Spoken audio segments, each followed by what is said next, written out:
nosotros desde México nuestra nota para abordar la liberación de Julian Assange.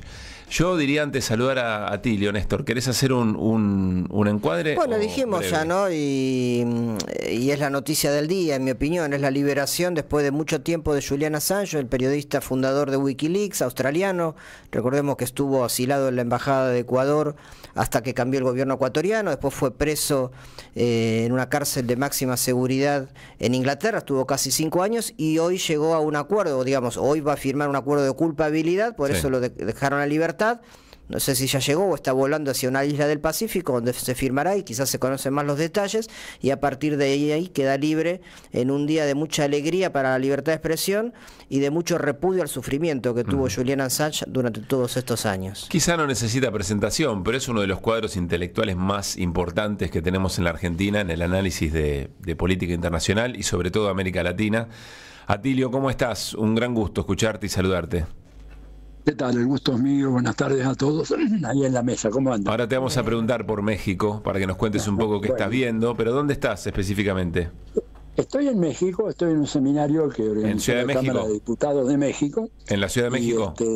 En la Ciudad de México, sí, en la Ciudad de México. Bien. Así que bueno, viendo un poquito cómo está el panorama acá, complicado, ¿no? Para Claudia Sheinbaum, porque la escuché los otros días en una presentación que salió en la televisión, dando un diagnóstico del impulso o la presencia de los narcos en distintas entidades, como le llaman acá en México, a las provincias, y realmente es espeluznante, ¿no? Bueno, ahora te vamos a preguntar sobre eso, tenemos ganas de saber y que nos cuentes. Sos una suerte de cronista de lujo para que vuelva en este rato. A ver, de lo de Assange, ¿qué estás observando? ¿Qué hay que agregarle al proceso? ¿Cuáles son los detalles, por lo menos los que tenés, lo que tuviste acceso? Mira, un detalle es que está volando, llegando en 3 horas más a las Islas Marianas, no me acuerdo el nombre de la ciudad, la capital. Las Marianas son una dependencia, un protectorado del gobierno de Estados Unidos, ¿verdad? Y ahí él va a presentarse ante un juez diciendo: soy culpable de espionaje, aplicando una ley que es del año 1917, aprobada en la Primera Guerra Mundial, que sanciona a quienes espíen al gobierno de los Estados Unidos o difundan información que puede complicar la influencia o las políticas o lo que Estados Unidos quiere hacer. Una vez que hace eso, ¿verdad? Esa declaración sigue viaje a Australia y aparentemente se va a quedar en Australia durante un tiempo.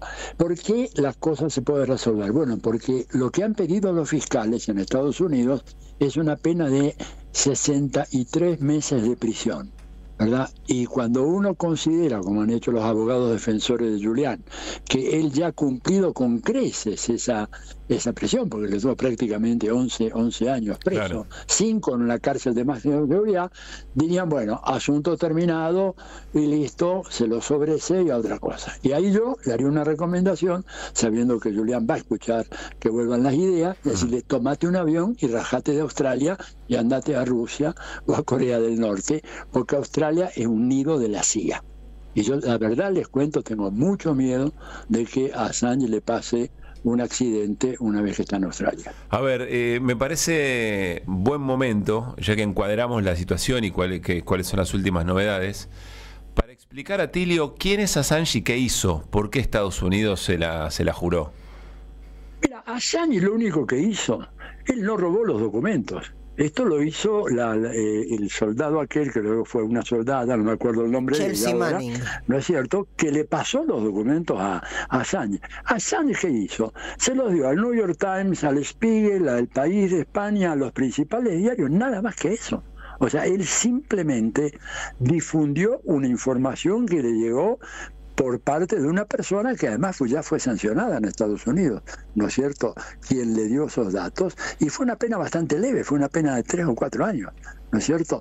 Bueno, o sea que lo único que él lo pueden acusar es que dio a plena difusión en los principales medios del mundo las informaciones que probaban los crímenes del gobierno de Estados Unidos. Entre ellos hay un video que yo recomiendo a la gente que escucha este programa que lo busquen, el video en donde se comprueba cómo se asesinan en Irak a un grupo de civiles que estaban con una ambulancia pasando a recoger a algunos heridos. Todo esto era la información que Chelsea Manning había robado, digamos, de los informes de la inteligencia militar de Estados Unidos, y es lo que difundió Assange, pero este peso tenía, digamos, esa información. Se mostraba crímenes de guerra de Estados Unidos, en síntesis. Claro.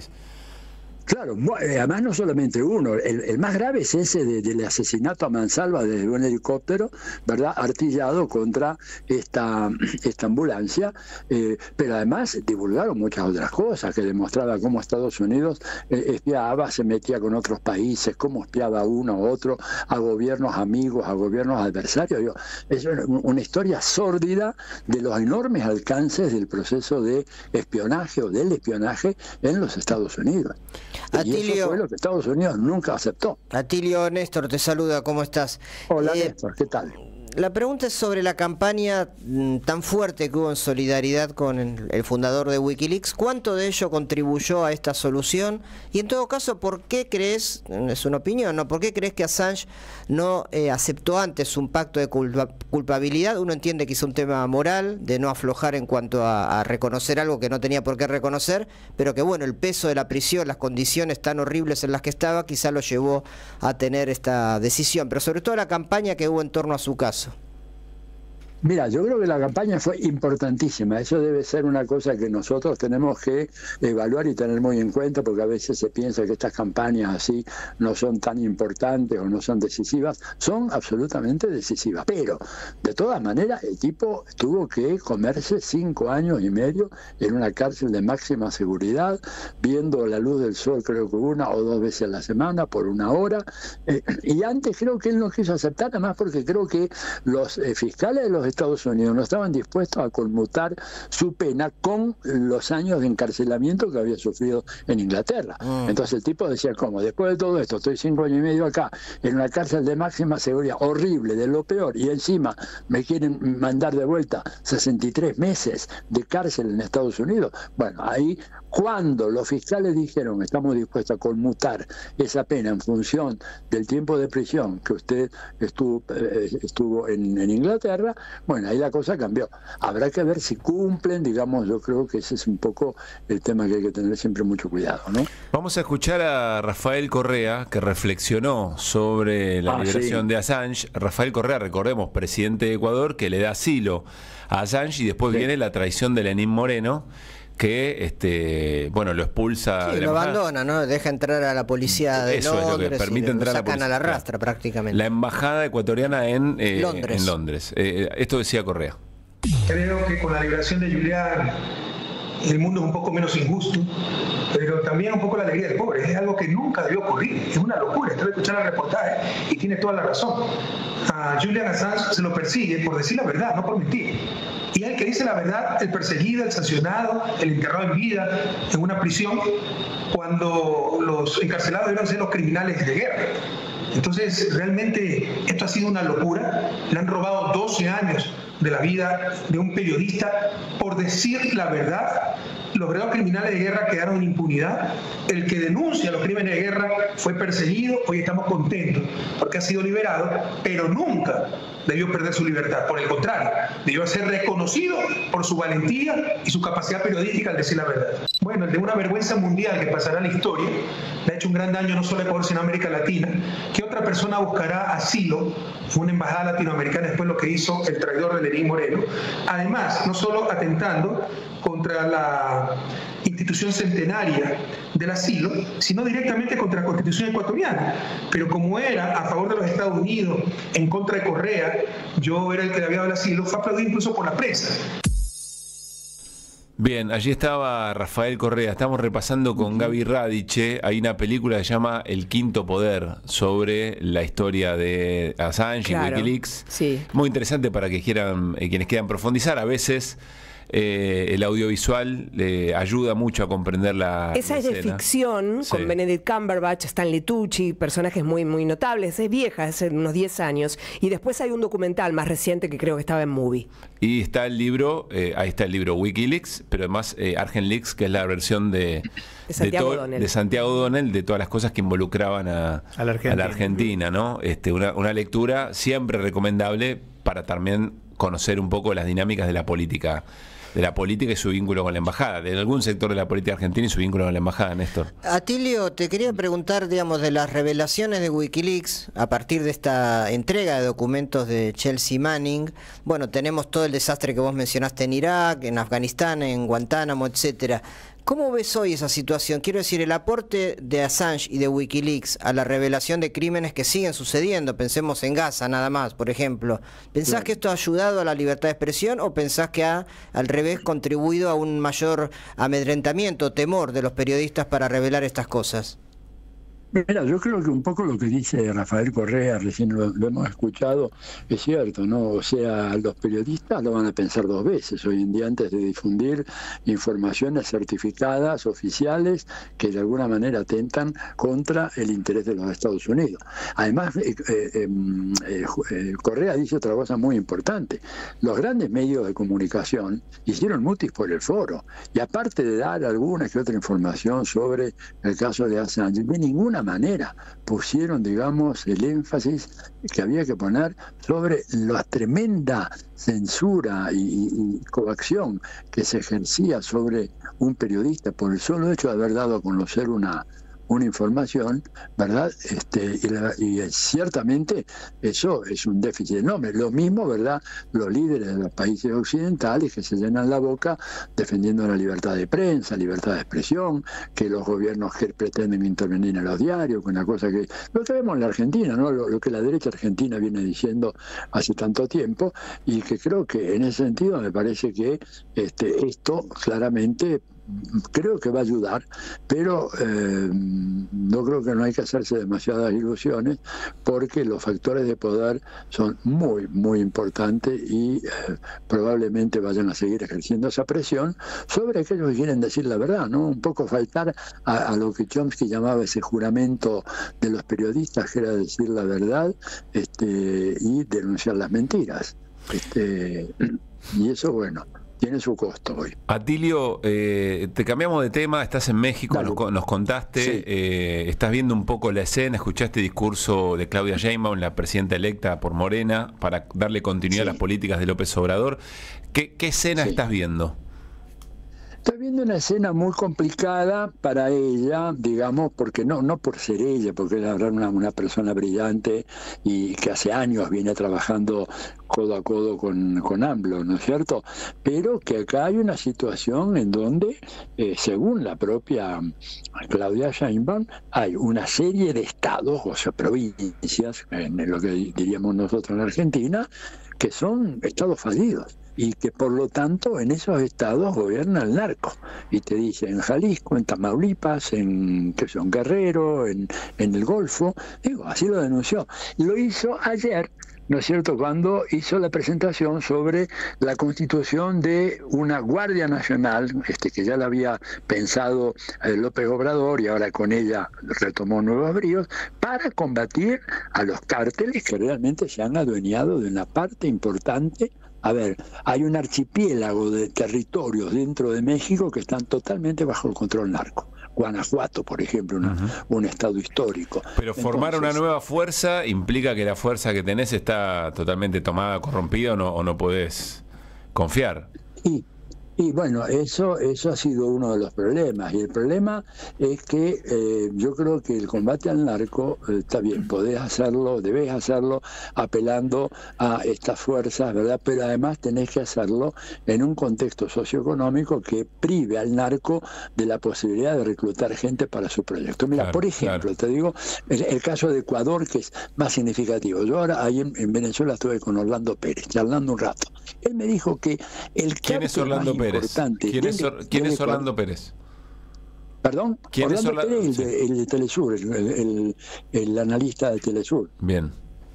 Bueno, él me dijo que el cártel más importante de Ecuador tiene una nómina, así como una empresa, de aproximadamente 40.000 personas trabajando en el cártel. Tremendo. Y que en la medida en que el control sobre el tráfico se pone más duro, los dueños del cártel o los capos del cártel, que son gente muy bondadosa, le dicen a los muchachos, bueno, salgan por ahí, hagan secuestros, robos, extorsiones, todo lo demás.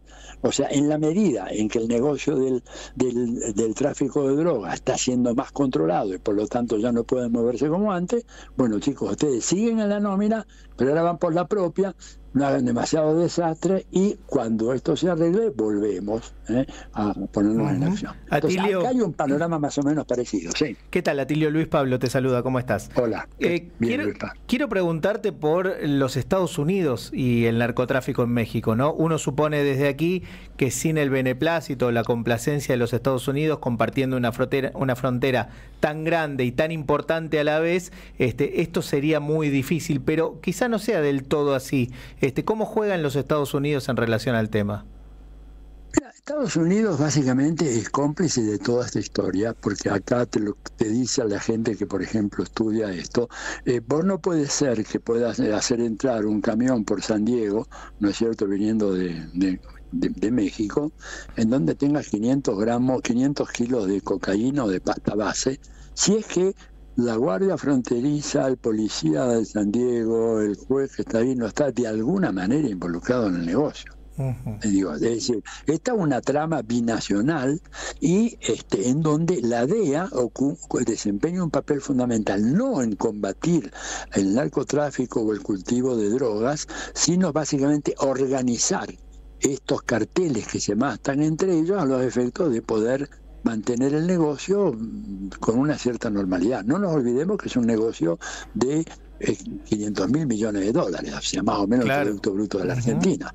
Y entonces ese negocio que termina después en paraísos fiscales es lavado ahí en las islitas del Caribe, ¿verdad? En Caimán, en las Islas Vírgenes Británicas, después va a Estados Unidos y entra al sistema bancario oficial. Bueno, es realmente algo que ellos no están dispuestos a abandonar en manos de unos ampones, ¿verdad?, sean mexicanos, ecuatorianos, peruanos o argentinos. Entonces la participación de Estados Unidos a través de diferentes agencias es un dato que acá lo dan como una cuestión de hechos, un axioma. Esto funciona porque del otro lado hay quienes realmente también se benefician y son los que más se benefician del negocio, porque el narco de acá te lo vende, que eso, la cocaína, no sé, ponele a 100, pero allá después la venden a 1000.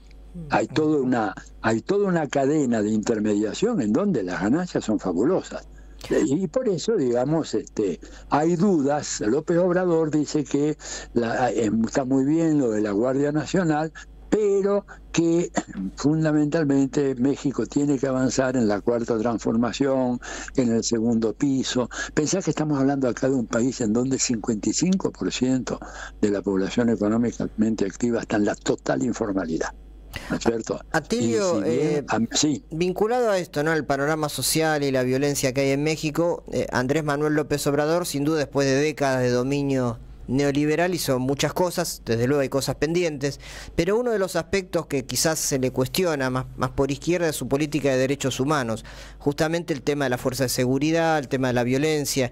¿Qué agenda tiene más específica Claudia en ese tema? ¿Pensás que se va a avanzar o que va al contrario a hacerse más conservadora en el marco de este clima de violencia que hay? Mira, no creo que vaya a retroceder para nada. Ella es una mujer que está muy consustanciada con ese tema. Creo que va a seguir eso, ¿verdad? Pero el tema es que acá vos decís, bueno, ¿quién está violando los derechos humanos? A ver, vos tenés una caravana que viene desde Honduras, caminando.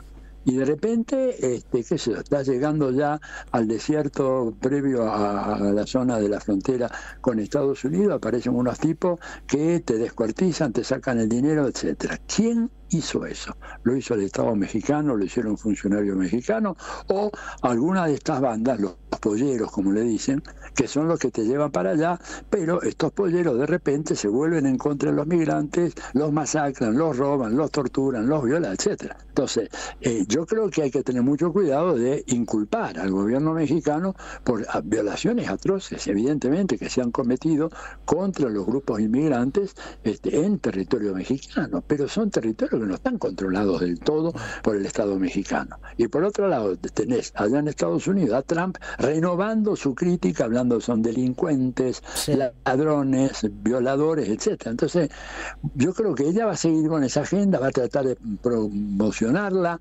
pero eso pasa mucho por una reforma económica que ya la empezó a hacer López Obrador. Te digo, acá, por ejemplo, hay una preocupación que es irrisoria.